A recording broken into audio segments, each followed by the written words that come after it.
The Florida Gators will take on both the Miami Hurricanes and Florida State Seminoles in 2025, so it's crossover season.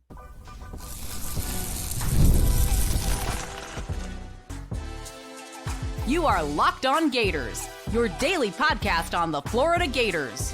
Part of the Locked On Podcast Network, your team every day. Welcome back into a crossover edition of Locked On Seminoles with Locked On Gators and Locked On Canes. I'm your host, Brian Smith, longtime college football recruiting analyst. Thank you for making Locked On Seminoles, Gators, and Canes your first listens each and every day here on the Locked On Podcast Network. Today's show is brought to you by our friends over at FanDuel. Football season is basically here. Visit the FanDuel app today and start planning your future bets right now. So let's get everything lined up here. We're going to talk about the top players, the projections for all three of the big three, injury news, anything that's going on that's pressing, some breakout players. And to help me do that, Mr. Alex Donno and Mr. Brandon Olsen. Gentlemen, how are we doing today? Wonderful. Football's back. All I care about. Great opening. 10 days till Miami faces Notre Dame, so I'm right there. We're all the way back almost. There you go. Well, Florida has almost as big a game against Long Island, so let's not downplay that one. Let's not downplay that marquee. I don't want to downplay that mega pass. I didn't even know Long Island had a football team until right now. You know, it's crazy. I live an hour and a half from campus. I also didn't know that. Like that's how that small. Is not a good sign. That is not a good sign. Hey, but Todd Bowles' son plays there, so that's a fun fact about him. Oh, okay. Anyway, all right, gentlemen, let's dive in here. With these three programs, they're all at different spots. Like Miami's got a transfer quarterback, Florida State's got a transfer quarterback, and of course, every 12 minutes there's some kind of update with DJ Lagway having another injury. He's got no limbs left at this point. That's what I mean. Like there's rumors that he's just being carted around. Like I need you to confirm or deny that, Brandon. Because it's comical on social media. Like it's literally comical with DJ Lagway. And for whatever it's worth, DJ's a good guy. I hope he has the best, but he's probably got to be like, I just got to get off social media. And I'm guessing his family doesn't want him on it anymore. So I'll just start with you, Brandon. First thing, who's going to be the biggest win for the Gators this year? Wardley knows they have a tough schedule. What game? You can pick whichever one you want. Who are they going to beat? Biggest like upset or whatever you want to think. Most important win for the Gators will be who in 2025? I'm really torn, honestly, because there's two games that I constantly go back and forth between of games. Like every time I think of what's the most important game you need to win, I don't do the Texas thing. I think of Miami and I think of Georgia. I think those two, because Miami, you got absolutely destroyed, annihilated, bombarded in your own home stadium. That was really fun to have front row seats to. Love that. That was the best day of my life, actually. That it was just awful. You can't let it happen again, especially because you don't play them every year. Like, so it's not as simple as if you lose to Florida State, you can just go, oh, we'll get our get back next year. Like, you don't get to do that with Miami because it's not an annual series. So I don't think you can go 0-2 here against them. And then Georgia, I think you got to beat Kirby at some point. I do feel like I don't think Georgia's a bad team at all. I think they're still a very good team that'll be in the college football playoff. That'll be in probably the SEC championship. But I do think that we've seen them kind of, I don't know, like level out a little bit, maybe like the same way you see every so often it would happen with Nick Saban, where people would just go, oh, well, Alabama doesn't look like they might be that Alabama anymore. Or they might not be that Alabama this year. I think we're kind of in that point with Georgia, and I think Florida, I've said it before, I think they've got a college football playoff roster. It's just about coaching, catching up to the talent now. And so if you're going to beat Georgia, this is the year to do it. And because also when we talk about 2026 for Florida, you've got 4/5 of your starting offensive linemen returning. You've got your entire defensive line returning. 2026, you will not have that luxury. So this might actually be your best chance to do that. Billy Napier's got a unique spot where he's probably never going to get this level of talent retention again. And so you kind of have to knock that one out here. So if you're going to do it at all, Billy, 2025 is the year to do it. All right, Alex. Which game? If you want to pick more than one, you're more than welcome. Miami schedule's interesting. Who's going to be the biggest win for the Miami Hurricanes? If they can get it, I'm going to look right at week 1 against Notre Dame. If they can get that victory, you think about the opportunity you have with a top 5 team, because that's what the Fighting Irish are, coming to your stadium to start the year. You know, Miami's in the top 10 right now, so it's a top 10 matchup on a Sunday night, facing the national runners-up from last year. That to me could be a season-defining game. And if you win that game, you make a statement that all of America is going to see. You know, I guess there could be one of those scenarios where you lose a close competitive game and you still come off with your stock going up a little bit. But I start right there. And then, beyond that Notre Dame opener, there are a couple of other choices. I'm certainly not going to ignore Florida with Brandon right there next to me. You know, of course, Miami's going to have that big target on their jerseys as far as the Gators are concerned, after the way last year's game went down. You know, Florida, I expect to be, of course, ranked when they come down to Hard Rock Stadium. That's another big time opportunity.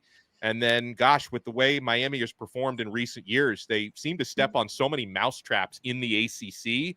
I could look at like any of the 8 conference games on the schedule, but the one that I probably have circled, you know, outside of, you know, sorry, Brian, I'm not going to say Florida State, not downplaying. It's not.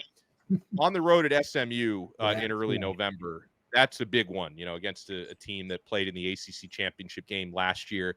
And also there's a bunch of former Miami players on their roster, and their head coach, Rhett Lashley, is a former Miami offensive coordinator. De'Aaron King, who played at Miami, is coaching their quarterback. So it's like Miami East versus Miami West. So there's a couple of others that I have circled, but I don't have to look too far past week 1 in Notre Dame. The only issue I have with you talking about week 1 is you said that Notre Dame's coming to your stadium, and it's not your stadium; it's the Miami Dolphins stadium. But yes, you do play there for sure. That's look at the low hanging fruit that Brandon took right there. That was tough. I can't say too much to argue it, except what I will point out is the loudest that I have ever heard that stadium, and I've been to a lot of Dolphin games, been to a lot of Miami games. The loudest I have ever witnessed that stadium was the last time Notre Dame came to town in 2017. Like the partial roof of that building nearly blew off. So it's going to feel like Miami's, even if they pay a lease for it, it's going to feel like their stadium on August 31st. As far as Florida State, I recently said on Locked On Seminoles, I said I wouldn't pick either game right now to go their way, but they'll end up beating Florida or Miami in a game, and they'll lose to like Virginia or Virginia Tech. That's what I think. That's because Florida State is absolutely impossible. And just for the record, I watched a roundtable with Bud Elliott and Brandon Olsen and a bunch of other guys, Warchan, et cetera. And every one of them basically parroted the same thing, that the concern is the depth. Like better teams like Miami's offensive line, et cetera, or Florida's offense like Jake Slaughter and those guys, they're concerned that Florida State is going to go up-tempo, which Gus is known for. And like their defensive line, their front, like starter's good. But in the second half of games against quality opponents, they don't think the depth is there. They may not win any of their big games. Their 5th toughest game is debatable, but it's probably NC State. It's on the road the week before Florida. One of the reasons I think they might beat Florida is if Florida goes south, like if Lagway gets hurt again, they might quit at the end of the year. But if Lagway's healthy all year long, they could be 9-3 at the end of the year. So like Florida, I wouldn't touch with the 10-foot pole. So that's a difficult team. But we'll get into that a little bit more here in just a minute. When we come back, we're going to be talking more about the injury front, the schedule, the expectations for all 3 of these programs. That is next here on this crossover edition.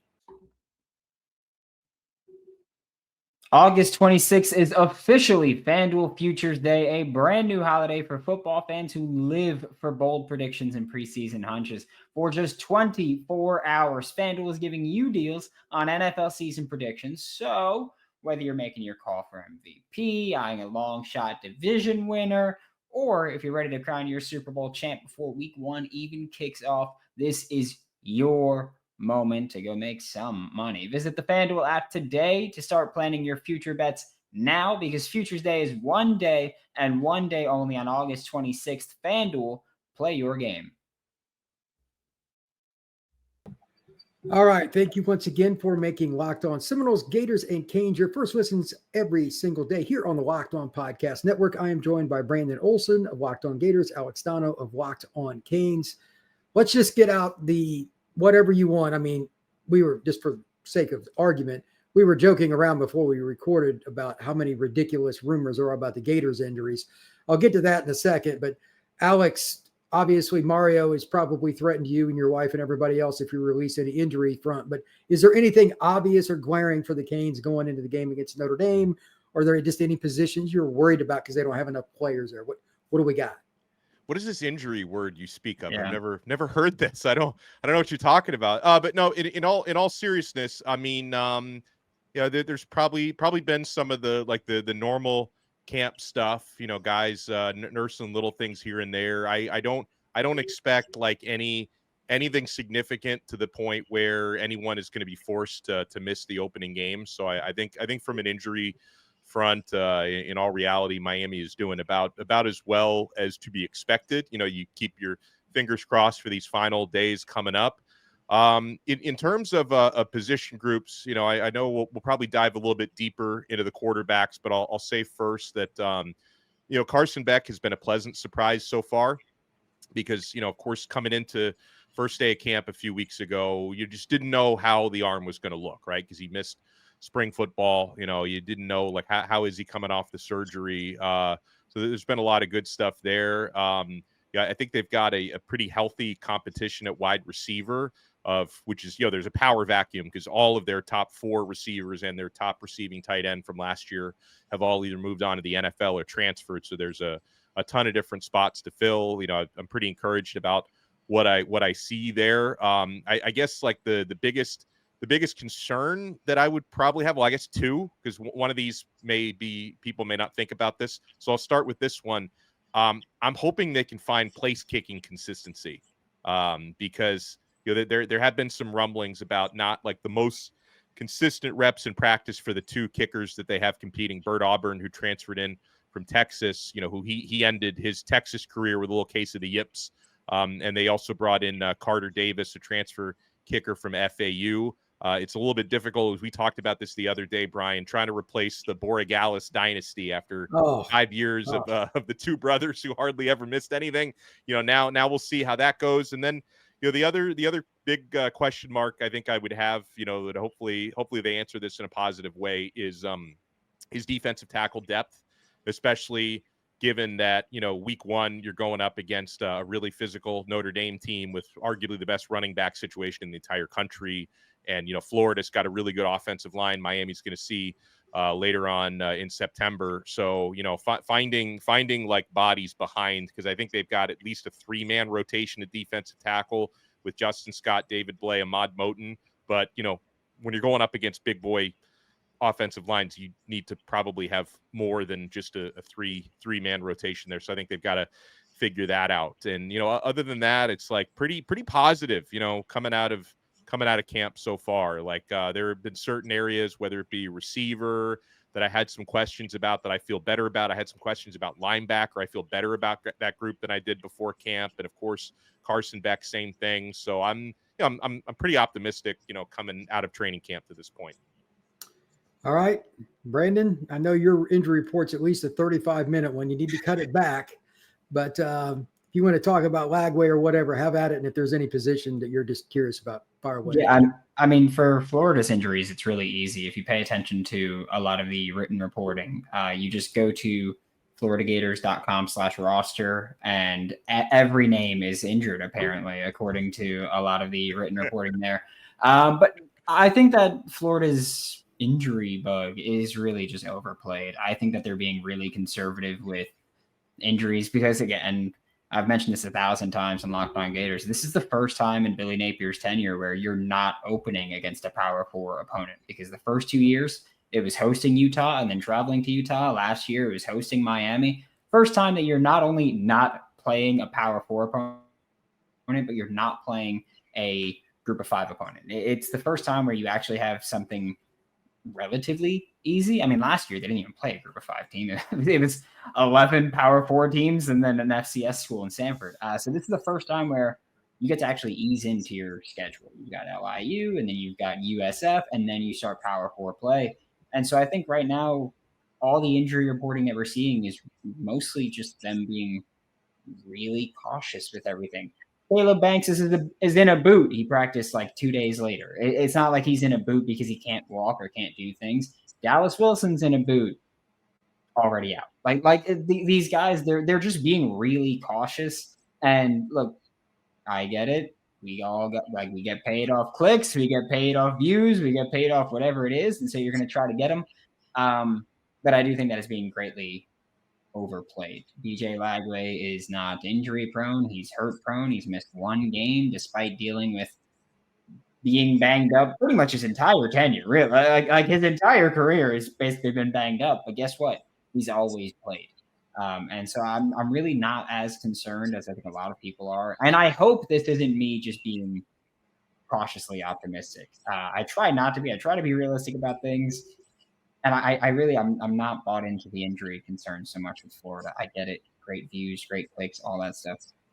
I think they're just being really cautious. And we've heard, let's say murmurs that, well, Florida might straight up rest some guys if they're not even 100% against Long Island, because as we spoke about off air prior to recording this, Long Island has 2 offensive linemen that are shorter than I am. And again, I'm 5'11", not a tall dude, but the fact that you got some O-linemen trotting out there that are going to be shorter than me, I try not to respect the mighty, mighty LIU Sharks from Brookville, Long Island.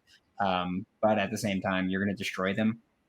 Might as well rest guys if you need to rest guys. I would prefer everybody plays. I think live game reps are very valuable, even for like a DJ Lagway that people talk about, all the injuries. Like, my biggest thing with Lagway, in order for his development to really progress, is he needs live reps. He needs to be able to work. Physically, he's all there. We've seen him. He's physically built as hell. He's ready to make any throw. Confidence is never an issue. You just got to be able to go out there and execute. And I think for him, that's all that matters, getting those live reps. So I want him to play against Long Island, especially because I feel like that's Exactly. That's as 7 as you can get when we're talking about it, because you're just going to be protected the entire time. And if you're not protected the entire time, well, different problem. Go back to week 4 of Locked On Gators last year, and that's going to be a lot of this season if you're not protected against LIU. And so I think that for this team, yeah, there's guys that are banged up. I also think that fans need to adjust as the season's gotten later and longer. Surgeries happen after the season, and it's like surgeries that used to happen in late November are now happening in late December after a bowl game for guys that do play in the bowl game. And so your recovery timeline is just shifted a little bit for guys like Aaron Gates, who tore his Achilles in the 10th game of the season. He's ready to go. Like, he's full go already. And so, or tore his ACL there. And so he's ready to go. He's full go there. So I think a lot of it's just overplayed for clicks. Go ahead and get them. I think for me, it's just, there's some spots depth-wise that I'm a bit concerned about because they're really young, like cornerback. I feel pretty good. I feel really good about the top 2 in Devin Moore when he's healthy, and Dijon Johnson. And then Cormani McLean looks more built, apparently has picked up the playbook, so we'll see if that actually comes to fruition. But behind him, it's basically true and redshirt freshmen, and so injuries there could pile up. I'm not as concerned with defensive line depth as I think a lot of people are, because I think Florida right now, you've got your starter set. You've got really kind of a 2-deep set.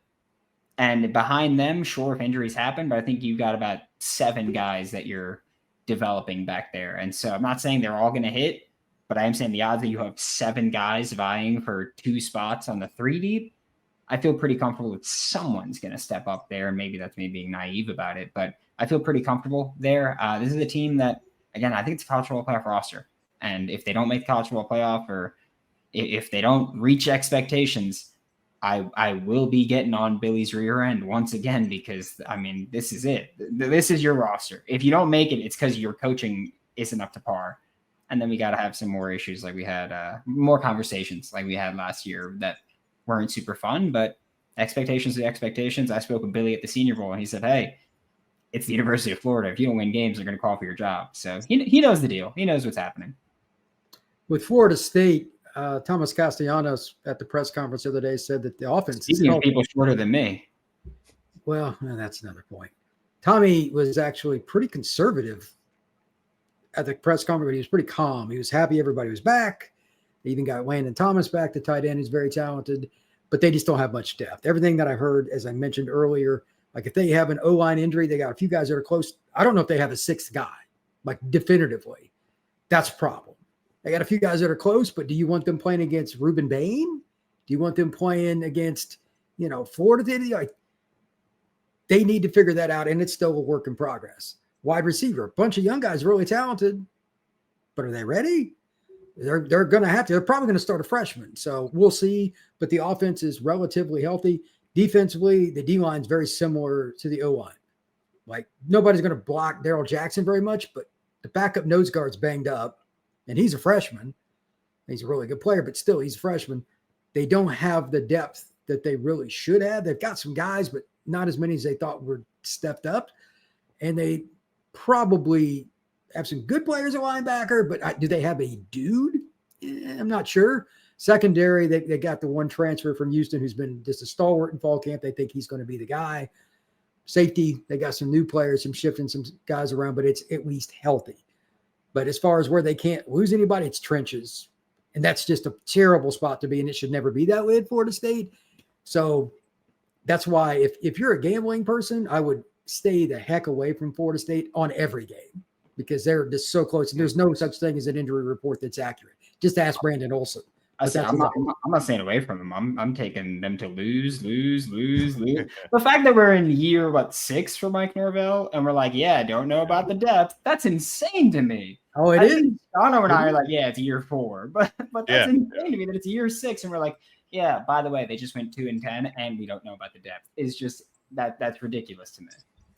I agree. One of the great enigmas, and I also, I do Locked On ACC as well. We're always trying to figure out what's going on with Florida State. And people see the Miami stuff in my background, they assume I'm a hater. I'm just genuinely curious about what's going on there.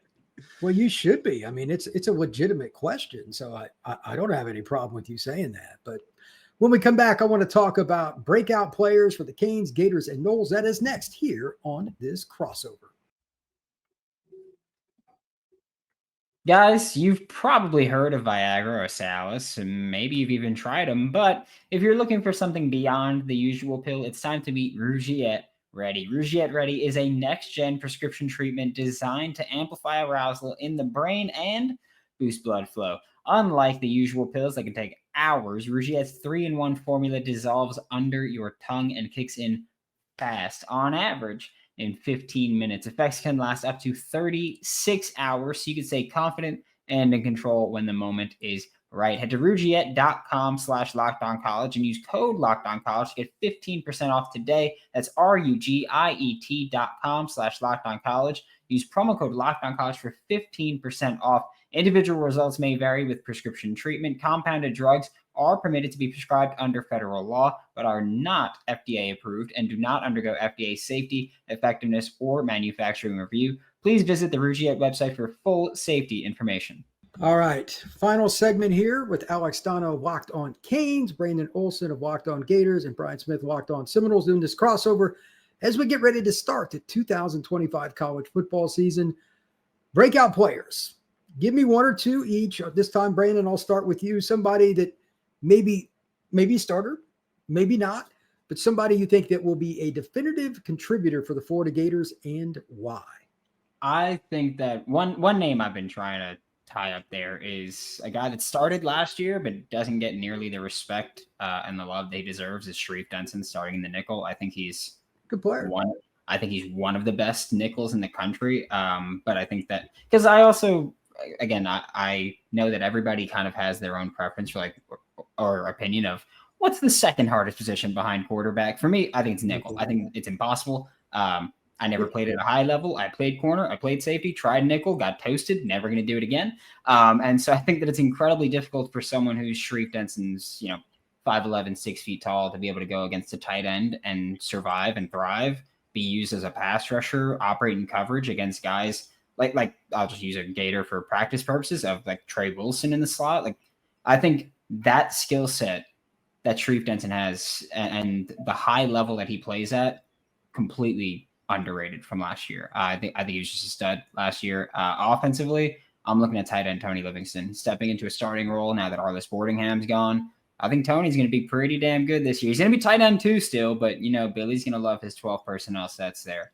And I think Tony brings blocking ability And I think he's the more athletic of the two starters between him and Hayden. And so I think that Tony Livingston out there could finally break out. And DJ Lagway showed last year that he's, first off, decent connection with Tony Livingston in the passing game. And two, that he's just going to throw to whoever's open. He doesn't care. He's going to throw to whoever's open, preferably downfield.